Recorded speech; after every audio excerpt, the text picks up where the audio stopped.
નમસ્કાર મિત્રો, સ્વાગત છે તમારું અમારી યુટ્યુબ ચેનલમાં. મિત્રો, પ્રાથમિક તેમજ માધ્યમિક શિક્ષકોના વિવિધ પડતર પ્રશ્નોને લઈને શિક્ષણ મંત્રી દ્વારા મહત્વની બેઠક બોલાવવામાં આવી છે.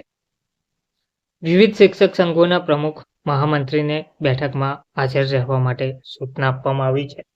આ બેઠક 23મી તારીખના રોજ યોજાવા જઈ રહી છે. વિગતવાર માહિતી જોઈએ તો સંચાલક મંડળ દ્વારા પ્રી સ્કૂલની નોંધણી સહિતના વિવિધ 33 પ્રશ્નોની યાદી રજૂઆત માટે તૈયાર કરી છે. રાજ્યમાં આવેલી પ્રાથમિક અને માધ્યમિક વિભાગના પડતર પ્રશ્નોને લઈને શિક્ષણ મંત્રી દ્વારા 23 જુલાઈના રોજ એક ખાસ બેઠકનું આયોજન કર્યું છે, જેમાં રાજ્યના વિવિધ શિક્ષક સંઘોના પ્રતિનિધિઓને હાજર રહેવા માટે આદેશ આપ્યો છે.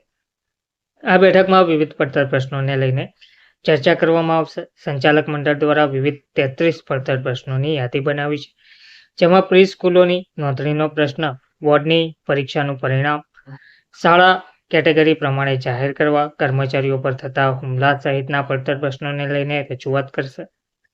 રાજ્યના શિક્ષણ મંત્રીની અધ્યક્ષતામાં 23 જુલાઈના રોજ ગાંધીનગર ખાતે આવેલા વિદ્યા સમીક્ષા કેન્દ્રમાં એક બેઠક યોજાશે, જેમાં પ્રાથમિક અને માધ્યમિક વિભાગના પડતર પ્રશ્નોની ચર્ચા કરવામાં આવશે, જેને લઈને રાજ્યના શિક્ષણ મંત્રી દ્વારા રાજ્યના વિવિધ શૈક્ષણિક સંગઠનોના પ્રમુખ અને મહામંત્રીઓને બેઠકમાં હાજર રહેવા માટે જણાવ્યું છે. આ ઉપરાંત વિભાગના અધિકારીઓને પણ બેઠકમાં હાજર રહેવા માટે સૂચના અપાઈ છે. રાજ્યના પ્રાથમિક અને માધ્યમિક વિભાગના લાંબા સમયથી પડતર પડેલા પ્રશ્નોની આ બેઠક ચર્ચા બાદ યોગ્ય નિર્ણય લેવામાં આવે તેવી શક્યતા સૂત્રોએ વ્યક્ત કરી છે. આ બેઠકને લઈને રાજ્યના સંચાલક મંડળ દ્વારા પણ 33 જેટલા પડતર પ્રશ્નોની યાદી તૈયાર કરી હોવાનું જાણવા મળ્યું છે, જેમાં પડતર પ્રશ્નો અને તેના ઉપાય અંગે બેઠકમાં ચર્ચા કરવાનું નક્કી કરવામાં આવ્યું છે.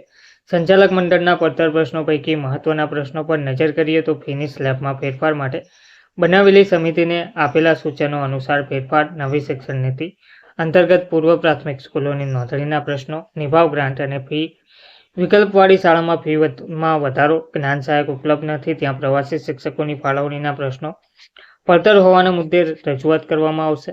આ ઉપરાંત ખાનગી ટ્યુશન અને ડમી સ્કૂલો અંગેનો પ્રશ્ન, ખાનગી સ્કૂલોની ફી સંદર્ભે રક્ષણ આપવા અંગેનો પ્રશ્ન, કન્યા વિદ્યાલયમાં સ્ત્રી શિક્ષિકા બાબતનો પ્રશ્ન, ખાનગી સ્કૂલોની ફી નિર્ધારણમાંથી મુક્તિ આપવાનો પ્રશ્ન, ટાટ પરીક્ષામાં કટ ઓફ 60% ઘટાડીને 45% કરવા, ગ્રાન્ટેડ પ્રાથમિક સ્કૂલોને મૃતપાય થતી બચાવવા માટેના પ્રશ્નો, ધોરણ 12ના બોર્ડ પરિણામ શાળા કેટેગરી પ્રમાણે જાહેર કરવા, શિક્ષણની તમામ યોજનાઓમાં ખાનગી સ્કૂલોના બાળકોને પણ લાભ આપવા, શાળાના કર્મચારીઓ પર થતા હુમલા સંદર્ભે તથા શિક્ષણ સહાયકના હુકમો એડવાન્સમાં સહી કરીને ડીઈઓને મોકલવા સંદર્ભે જે પ્રશ્નો છે તેની પણ રજૂઆત સંચાલકો કરશે તેવું જણાવવામાં આવી રહ્યું છે.